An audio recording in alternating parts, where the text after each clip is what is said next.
Hey everybody, welcome to Carpool Chats. I'm John Eichberger with the Fuelless Institute. Today I am pleased to welcome Kameale Terry, the co-founder and president of ChargerHelp. And we're going to talk about how she and her business are helping keep the EV chargers that are needed to support the electric vehicle market operational and available for you when you need them. Kameale, thank you very much for joining us on Carpool Chats. Thanks so much for having me. So tell me a little bit about ChargerHelp. I had not heard much about you guys until recently, but clearly you're serving a need that's going to grow as important as we go forward. No, absolutely. So at ChargerHelp, the core of what we do is really setting a standard for electric vehicle charging station maintenance. That's a mouthful, but essentially what it means is that today EV drivers all across the United States are showing up to charging stations that don't work. And so at our company, we're ensuring, number one, that those stations, are fixed immediately, but most importantly, utilizing data to make sure that they don't ever break. So, do you have contracts with certain EV charger manufacturers or networks, or how are you just kind of putting it on demand for anybody that needs your help? No.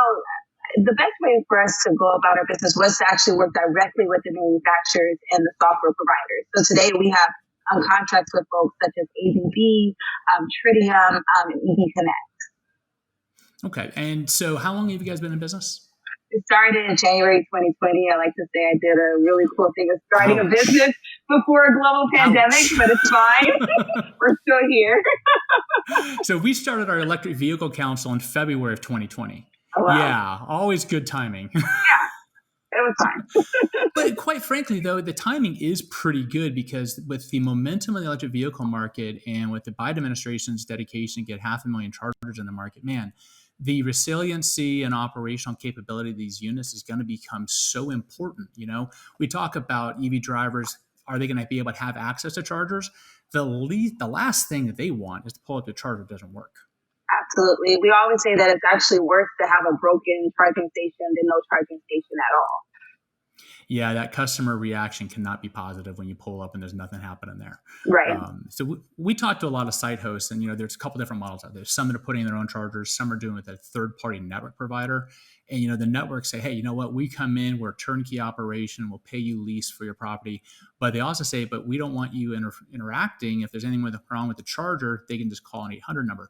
How do you guys fit into that mix between the charger companies that actually have the 800 number and what you guys can do? Yeah, so we're actually the people that they then contract out. So a lot of these network providers, they're software companies, right? So while they do offer a turnkey system, at the core of what they do is providing software. And so what we've been able to do is to work alongside them as we get more charging stations that are more in like rural areas or, off like freeways or lampposts, these different areas that it's very hard to get someone out. We're saying, hey, we're going to hire a person in that local community, and you can call on us and ensure that these charging stations are going to work. So with that in mind, so my background, I got 21 years in the fuel retailing industry. So we know that people will put a nozzle in the car and then they'll talk on their cell phone and then they'll start driving away. And that nozzle will just go with them right down the street. Right. So lost nozzles, broken hoses, breakaways, all that. What are some of the primary problems you're finding with the EV charging systems that are out there? Yeah, our number one issue that we see today is communication. So all of these stations, they usually have a modem in there, and that's what allows them to be what we call smart.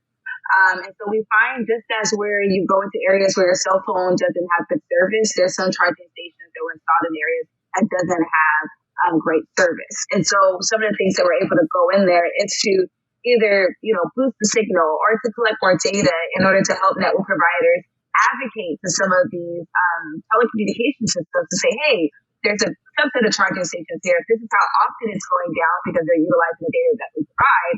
So you should either maybe install a new system here to allow there to be stronger communication. Yeah, I was at a resort out in California for a conference last week, and I have T-Mobile, and there was no T-Mobile service. Right. So you had to do Wi-Fi calling, but then the Wi-Fi was shut down. Man, there's nothing more frustrating than trying to have communication you can. If you're trying to charge your car, how dependent on the Wi-Fi connection is the charger? Can it deliver electrons if it doesn't have a connection to the internet? Yes, that's the thing. So there's a lot of charging stations today that will go what we call like a free VEN mode. So if it's not able to communicate back to the cloud, it'll shut off that mechanism and it'll still dispense energy. However, while that's great for the EV driver, that's actually extremely problematic for the utility. So the whole point of having smart charging is to ensure a smart grid. So you can do load management and you can do demand response. But if the charging station is just dispensing electricity without communicating back to the platform, there's no mechanism to actually regulate the load. And that's why companies such as ours are very important to ensure, yes, that the EV driver gets electricity, but almost most importantly, this data is being sent back to the grid. So that way we're not actually putting too much strain on the grid. So I assume you work really closely with the utilities then. Yeah, we're very privileged to actually have one of our investors, which is Energy Impact Partners, which all of their LPs are utilities. Yeah, we've been looking at this EVSE deployment and optimization project for quite a while, trying to figure out, how many do we need, where do we need them, when do we need them, and what type do we need? Because I think there's a mistake. I told you it's going to fall out of my ear at some point. I think there's a mistaken idea that we need to build like 350 kilowatt DC fast chargers everywhere. And I think we're trying to figure out what's the right size, what's the right capability for different use case scenarios. When you're out there servicing these equipment, are you seeing all the different types of utilization in terms of different locations, different service types? Yeah, we do see all different types of utilization. I think that one of the things we found out, that's happening more often. So our technicians right now are doing what we're calling the state of EV infrastructure. So we're going out and surveying over 5,000 charging stations throughout the United States. And some of the information that we're actually coming about is that we're going to site hosts, whether it's a DC fast charger or a level 2, and there's a bag over the charging station. Or the charging station doesn't exist anymore because that site host has consistently called for someone to come out and no one has come out. Or they received the charging station for free, but they never was given any type of labor warranty. So they have to come out of pocket to have someone come out. And because today, a lot of electrical contractors go out and try to troubleshoot software issues, it can be very pricey. Whereas if you have a company such as ours, where the pricing isn't as expensive and we can actually take care of the software issues. So utilization is all over the place, not because people aren't using them, because site hosts are actually frustrated with the uptime of them. Yeah, and that's something we've been struggling with is as we build this out, we want to direct the drivers to the right chargers. Obviously, their user interface in their vehicle is going to help them do that. Their software provider on their vehicle app and their cell phone app is going to help them. But when they show up, if it's not working, you're out of luck. And I think it's what I'm hearing from you is that you guys have a very specialized expertise. So the EV charging equipment. If you call on a regular electrician or an electric engineer, they're not necessarily going to know those ins and outs. They might know the fundamentals of bringing the power to the charger and hooking all it up. And in terms of the software, there's no chance. How did you guys come up, one, with the idea, and two, with the specialized training to really be able to deliver top-notch service? Yeah, sure. And before I even get into that, one of the biggest things, like to your point, is that 80% of the issues are non-electrical. So it's not even that the issues that the electricians are facing are things that they've never seen before. And so for me, I used to work for a company called EV Connect. And there I was a person that got to, I was driver support. So every time an EV driver had any issue with their charging station, I was a lovely little voice that was like, don't be upset with us. Like, I'm trying to find someone to go and fix your charging station. And my last role there, I was in charge of all of the infrastructure built out here in the U.S. And we did some consulting projects out in Canada and Australia. And for me, I could not find anyone to go out to site that, had a Cat5 cable and a laptop, right? That would download the mobile app and go through some A/B testing with my engineers. Like, no one wanted to do that. And so I really wanted to figure out a way to be able to provide the right type of service. And the other piece of that, I'm from South Central Los Angeles. I never really understood how the environment impacted my health until I worked at a clean tech company.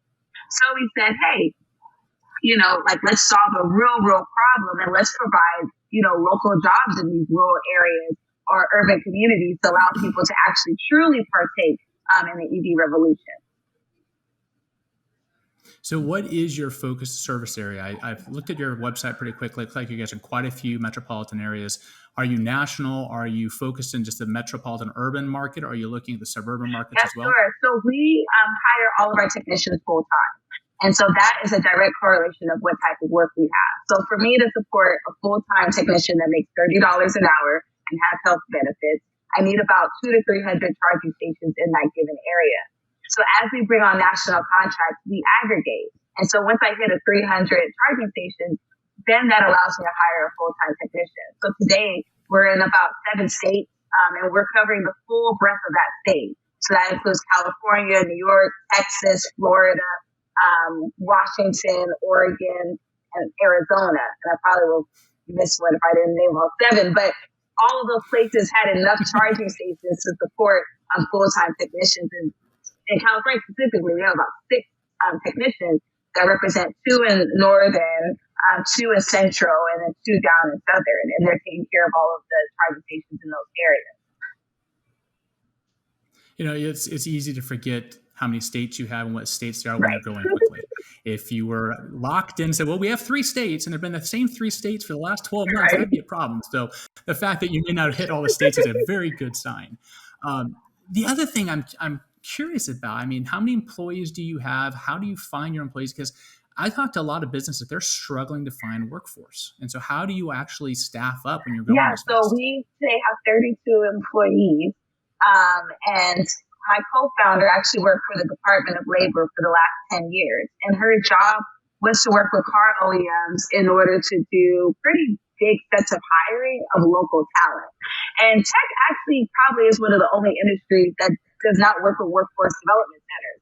And for folks that don't know, these are federally funded and state-funded agencies throughout the United States that their job is to get people work. So usually when you go on unemployment, you have to show up to the center every day and do some type of training or do some type of employment search. And so we work directly with those centers in order to staff up. So for instance, when we go out to hire, we hire in batches. So I needed 20 technicians to support. We support about 10,000 charging stations throughout the U.S. right now. And when we went out to hire, we go to the workforce development center, get 1,600 people in our pipeline to apply for 20 positions. But we were able to do that by working with the centers. The other thing I'll highlight very quickly is that we don't require a high school diploma or a college degree. So our recruitment process is actually about 2 months.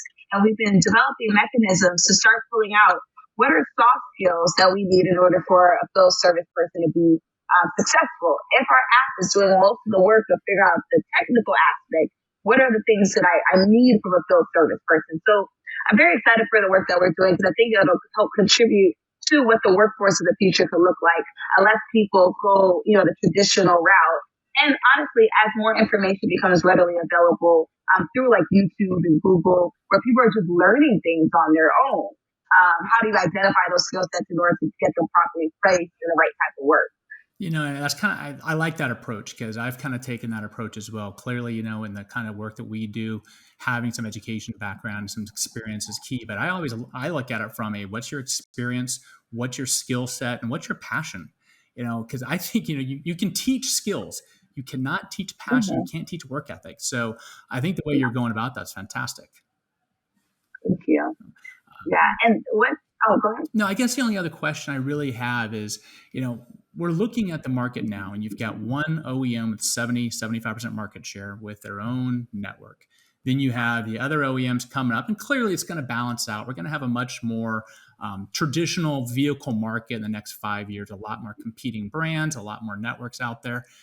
Do you have any challenges working across different platforms and different network providers to make sure that you can service your clients the best as you can? No, we don't. And it really just came down from this idea of utilizing technology to gather so much of that data up hand. So when we get national contracts, we bring in, who's the manufacturer, who's the software, what's the firmware, what are the common troubleshooting steps.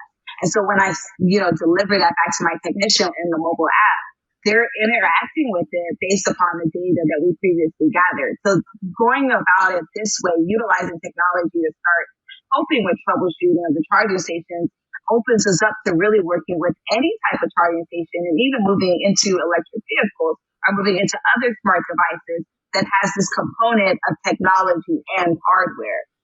So I think that it's a great privilege to be at the forefront of some of this stuff of how we're going to be maintaining a lot of our smart devices moving forward. So what I just heard you say is, we're starting with the EV charger help section, but we've got plans to take over a lot more. Maybe. I think at the end of the day, what's most important for us is how do we get people good jobs? And I think that's what we're really excited about doing. Oh, that's fantastic. So I'm going to ask you one more question that you may say I'm not going to answer that because you're taking my business away from me, John. But if I am a operator that has a couple chargers on my site, what are the things I need to be paying most attention to maintain the highest amount of operating uptime? I think the biggest, honestly, it's going to come down to how often those stations are being used. Because here's the thing, drivers don't always report that they've had a bad experience. But if you've had a downtick in people using the station, it's probably because they're having a bad experience.